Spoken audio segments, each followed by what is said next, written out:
I want to start by putting this in perspective. In terms of the loss of human life, you say that climate change will be many times or could be many times more deadly than the COVID-19 pandemic. Make that connection for us. How much worse could it be? Yeah, so the deaths will just go up over time as you get more heat waves, forest fires, and most importantly, the inability to go outdoors and do farming anywhere near the equator. And so it'll get worse and worse. The temperature rise is based on the total cumulative amount of CO2 we put in the atmosphere. And so certainly by the end of the century, you'll have permanent die-offs of all these coral ecosystems.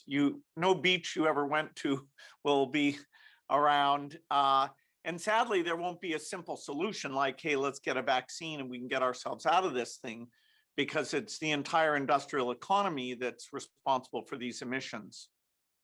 Now, you say we have no choice but to get to zero from 51 billion tons a year. And I know you're optimistic. You say it'll be hard, but I want to hear from Bill Gates, the realist. Like, how likely is it that we get to zero? Is there a percentage you can give me? Well, unless the younger generation adopts this as the moral cause that's important to them beyond their individual success, and they're very loud about that in all the rich countries and across multiple political parties, unless we have that's always putting it first on the agenda, then I don't think we'll meet 2050. But I do see signs that that's coming into place. I mean, what cause could be more important than preserving livability of the earth and these natural ecosystems? So my role was simply to say, yes, this goal is a good one, although very, very hard, and then talk about how we accelerate the innovation and make people realize that because we're trying to get to zero, it's every sector of emission. And there's been a tendency to focus on two of the five, electricity and transport, but kind of ignore agriculture and buildings and then manufacturing, including cement and steel. So it's hopefully a dose of realism for anyone who thought it was easy, but also a roadmap to help people who think it's impossible to see that it is possible. Now, you mentioned 2050 there. We hear a lot of dates. John Kerry said we have 9 years left. The UN said we have 10 years left back in 1989. And I wonder, what is the actual goalpost? And are these dates a distraction? Well, 2050 is probably the soonest that we could get emissions near to zero. And so that's where that date comes from. The more you force up the temperature, the more you get sea level rise and the more you get left. We don't know some magic number where it's dramatically worse. It's bad the more it warms up. And for subsistence farmers, they're already seeing it. We see events in the US, including, weirdly, because they call it warming, the ability of cold fronts to come in and cause disaster. All of the extreme things get more likely. And, I think that's creating an awareness. But, I wish we could get it done before 2050. That's there's just too much to replace. The next 10 years, we have to do a lot of invention because when you're talking about all sorts of steel and cement factories, scaling up deployment globally will take those next 20 years. So let's talk about the inventions. You've been looking for solutions that have unbelievable scale and reliability, funding some of those through Gates Ventures over the last 13 years. Where should investors be placing their bets right now? Well, this is going to change a lot of industries. The car industry, and you've got people like GM saying after 2035, they won't make gasoline cars. All these manufacturing businesses will have to change their processes. I put about $2 billion in to a variety of things, and I'm both directly and indirectly through Breakthrough Energy Ventures that I created, trying to make sure there's high risk capital for every area of emission. In fact, backing a number of companies in each area because the failure rate will be fairly high.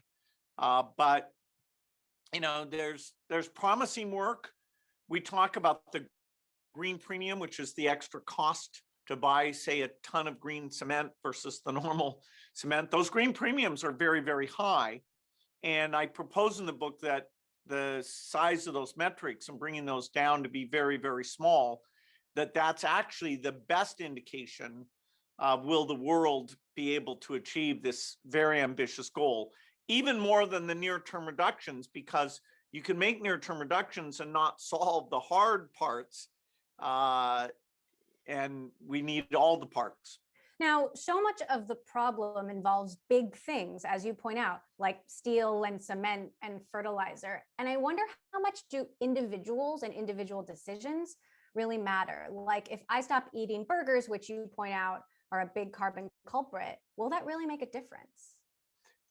Well, yes, your carbon footprint will go down dramatically if you don't eat meat. But one way to do that is to be a customer some portion of the time of these new ways of making ground beef that people like Beyond and Impossible and others are bringing out.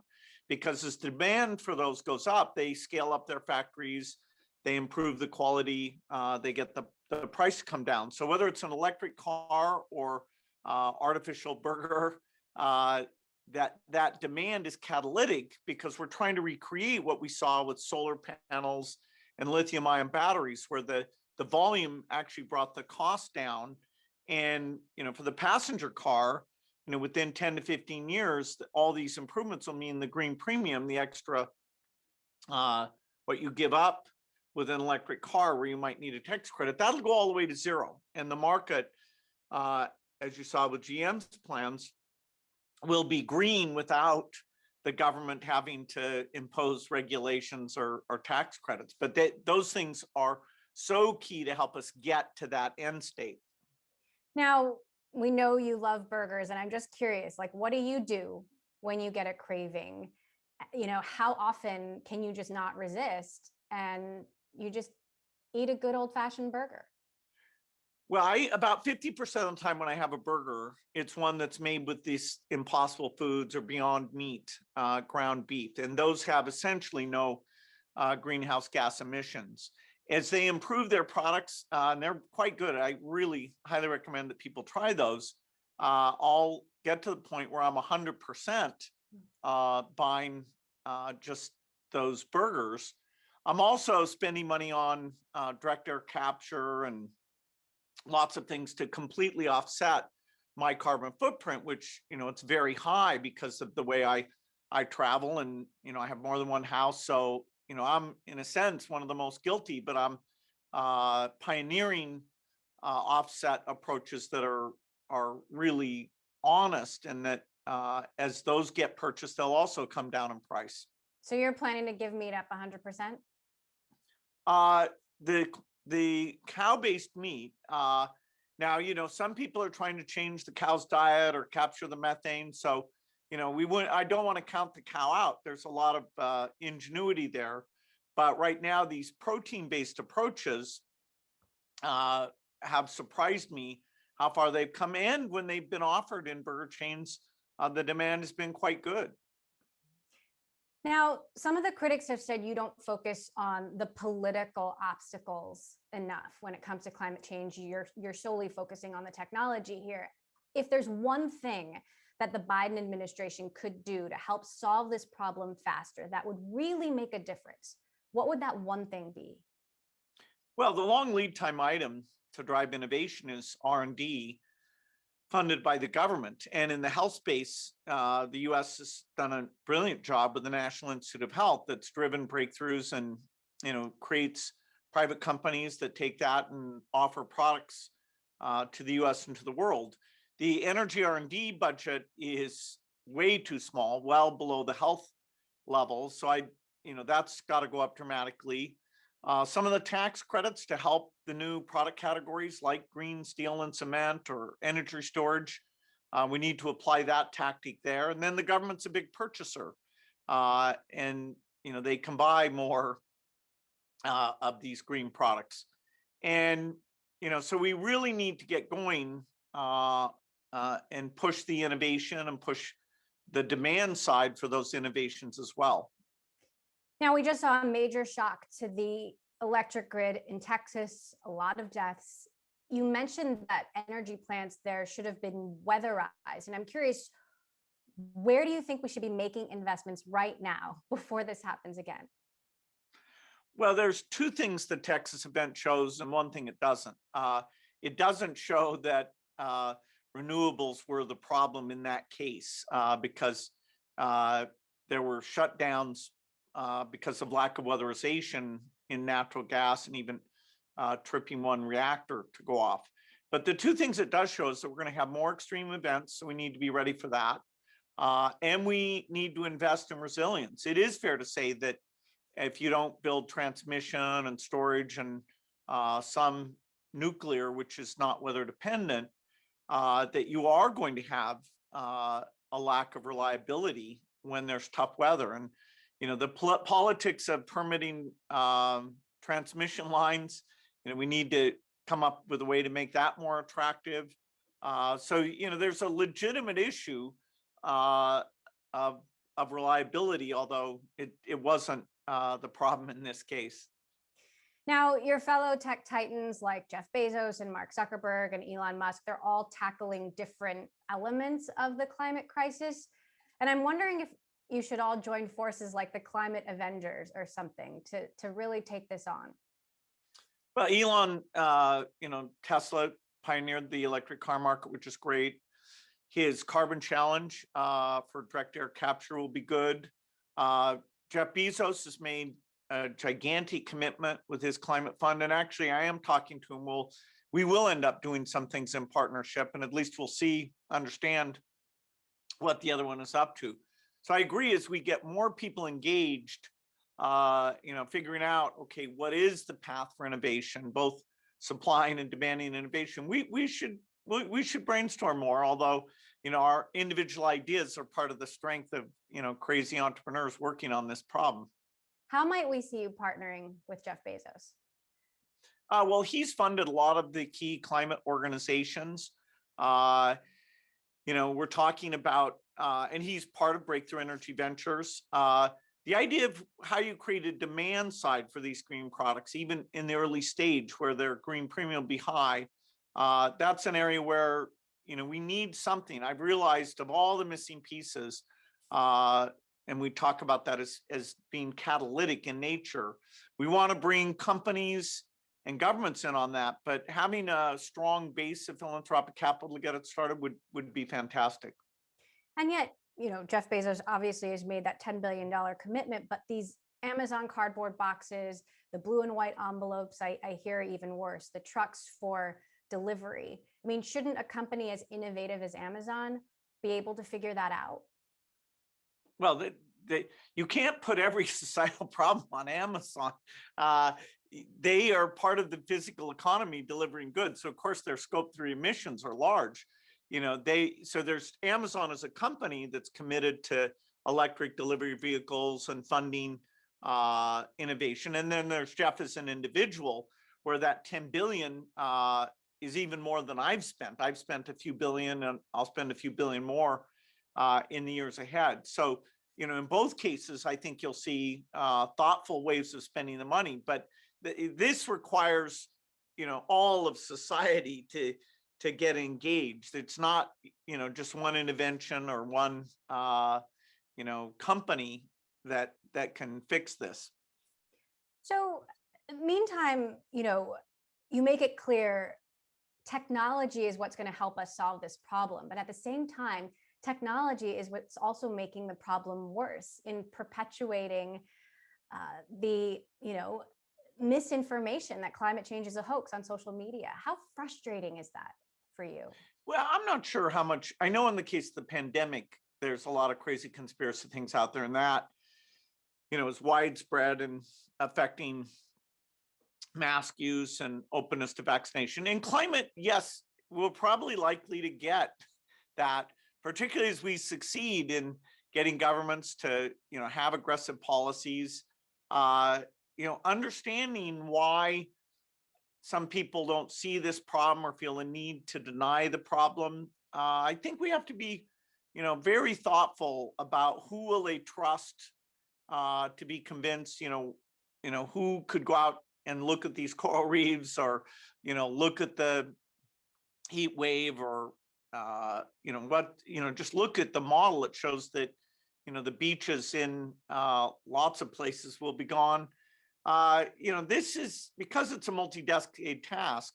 We being shrill may not be the way to get going. So lots of education, and that's part of the goal of the book, is to get people talking about, wow, if we were going to commit, there should be a real plan, not just things that seem effective, like divesting this stock or that stock, and which is a fine thing to do if people feel like that, but it's not. To actually reduce the emissions, you have to change the way you make steel.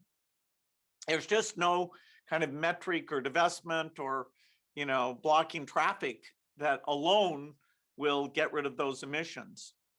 So you've never just wanted to pick up the phone and call Mark Zuckerberg and say, hey, like, this is really slowing me down?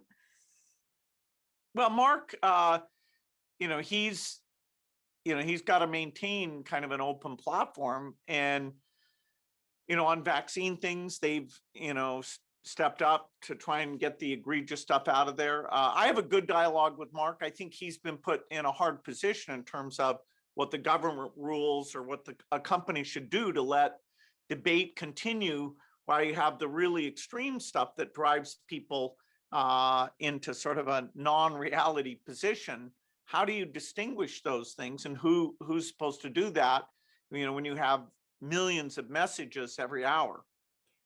At the same time, you recently said you think Trump should and eventually will be let back on Twitter. Why support that when he spreads so much misinformation about issues like climate and vaccines, which you care about?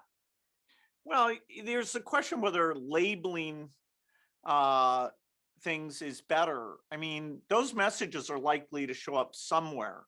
It's a country with a First Amendment. And so, do you want to have one party have one social network and the other party have another social network?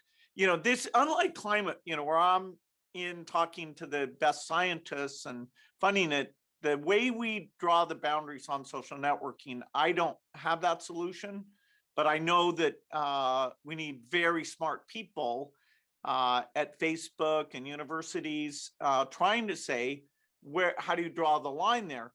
I haven't seen a proposal where you go, wow, if you do that, then it's as open as it needs to be and the crazy stuff goes away. And I look at every idea. So, I think this is a societal challenge. Now, while you're pouring money into vaccines, some of your peers are pouring money into rockets. And I'm curious, do you think Earth will ever be more uninhabitable than Mars? Like, is this really what's going to save the human race? Well, I think we should preserve this planet and make it hospitable to human life. The idea of Mars or even artificial planets, it's great that other people are doing that, but I'm not involved in that. I don't see that as part of the solution. I don't think I'm missing something there. But you're talking about, when you're talking about Elon Musk or Jeff Bezos, they're in the climate game and in a constructive way, which I'm at least glad that they're putting some of their resources in this direction. So speaking of Elon, you've said we need hundreds of Elon Musks, and with Tesla's expansion in places like China and India, that's only going to increase their carbon footprint. Should Tesla be more upfront about that?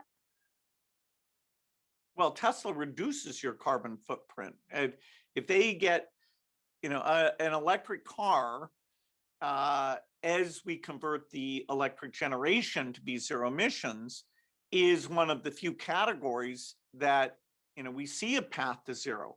Now, it's only about 7% of emissions come from passenger cars globally, and so you can't declare victory there. But as the cost of those cars comes down, the range goes up, the charge points are more numerous and standardized and quick charging, you'll feel like, yes, a gasoline car, less maintenance, quieter. The market will eventually take care of this. And so you won't need regulations even though they've been used, including a tax credit, to get the volume up to get to that point. And so every category needs to go through that process of bringing its green premium down dramatically.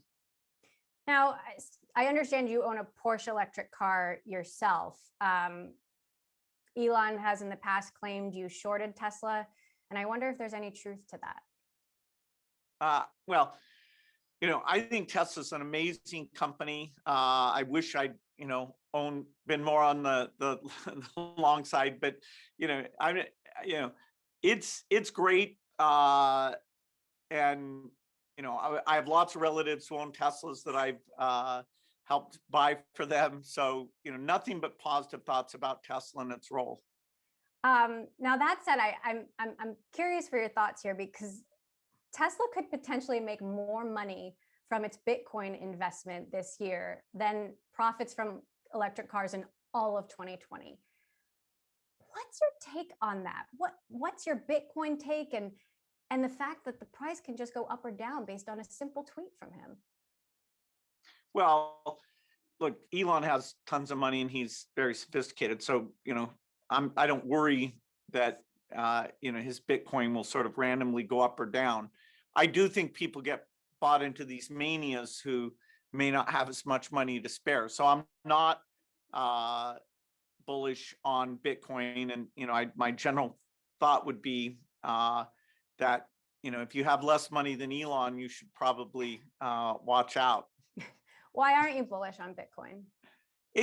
Look, there are things we invest in society that produce output. Bitcoin happens to use a lot of energy.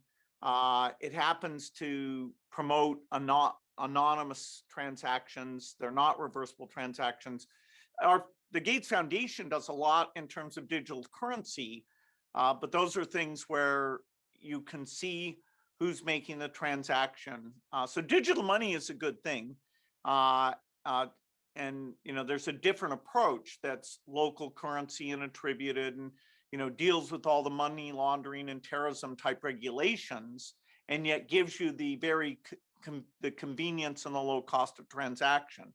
And so our foundation is very proud that in the pandemic, a lot of the countries we funded to do this were able to get money out to their citizens very, very efficiently. So that's something that it's not got the visibility of Bitcoin, but the move towards digital money that we're very engaged in is a super positive thing that eventually will get to even the poorest countries. So let's talk about the pandemic. Obviously, your other big focus, in addition to climate change, the US just hit 500,000 deaths. And I just wanted to take a moment there. How does that number strike you? Well, it's unbelievably, it's, more than any war we've been in, except the Civil War. It's enough that I'm sure it's touched almost everybody. We count on government to both before something bad happens and when something bad happens to protect us. And it didn't work in this case. So hopefully it's a lesson going forward about investments in global health that the US and the US cooperating with other countries need to get done to be ready for the next pandemic. How concerned are you about the new variants and vaccines keeping up? Well, amazingly, our foundation was studying 3 vaccines in trials in South Africa when the variant showed up. And so we were able to gather really detailed data showing that they all still had some beneficial effect, but particularly Novavax and Johnson & Johnson, even though they worked a little less well, were still a great tool there. And so weirdly, the US didn't sequence enough to see its variants like the UK and even what we funded in South Africa. Now that's being remedied, just another miscue by the country that should have done the best job. So we'll get on top of the variants. We may need to tune the vaccines. All the manufacturers are looking through how quickly they could get that done. It'll add to the transmission and deaths, but if we get vaccination rates up, only by at most a month or two. Are Pfizer, Moderna, Johnson and Johnson doing enough to prioritize populations in developing countries? And what's the ideal shot for the developing world? Now, the private sector, including those three companies, did a fantastic job.